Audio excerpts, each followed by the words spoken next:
ভাই চলে আসলাম আমরা শস্য বাগানে। অনেক সুন্দর ফুল ফুটটাতে দেখতে পাচ্ছি। অনেকদিন পরীক্ষার জন্য ভিডিও দিতে পারি না, তাই আজকে আমাদের শস্য বাগানে আসলাম। ছোট ছোট ফুল ফুটতেছে, আপনাদের দেখানোর জন্য চলে আসলাম। একটা ছোট্ট একটা ভিডিও নিয়ে সবাই দেখতে থাকুন। যেদিকে তাকায় সেদিকে দেখি শস্য গাছ। দেখুন, মাঝখানে দুইটা খেজুর গাছ আছে, তিনটা। আরও দেখতে পাচ্ছেন অনেকে শাক তুলতেছে শস্য ক্ষেত থেকে। নাম তার বেটি শাক। অনেক সুন্দর একটা শস্য ক্ষেত দেখতে পাচ্ছেন আপনারা। আপনাদের জন্য ছোট্ট করে একটা বিনোদন দেওয়ার জন্য ছোট করে একটা ভিডিও করতেছি। ওকে, অনেক সুন্দর শস্য ক্ষেত দেখেন।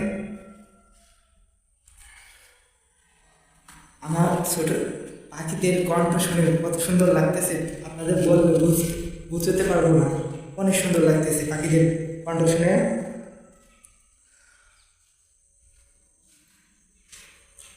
কি দেখেন, সব সবুজ ধরা ক্ষেত।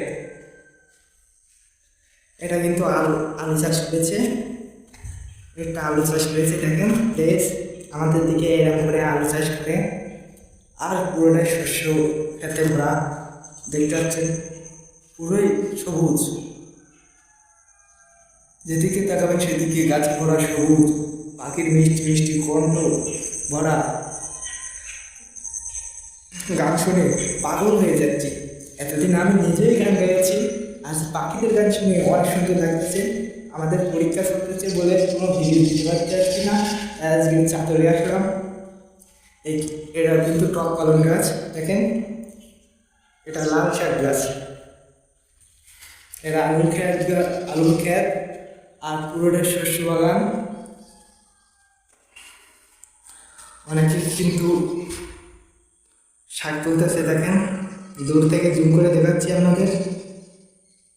মেয়ে লোক শাক তুলতেছে, সব নাম বেতে শাক তুলতেছে। সবুজ ভরা ক্ষেত দেখতে অনেক সুন্দর লাগতেছে। খোলা আকাশ, কিন্তু গাইস খোলা আকাশ। পাশে ছোট করে একটা খাল আছে, খাল বলতে নদী। অনেক সুন্দর প্রাকৃতিক দৃশ্য। এদিকে শস্য বুনছে, এখনো ভালো করে গাছাই পারি নাই, কিছু ছোট ছোট গাছ বেরোচ্ছে। আর এদিকে একদম বড় বড় গাছ হয়ে গেছে, সবুজ সবুজ হয়ে গেছে। কিছুদিন পর ফুল ফুটবে।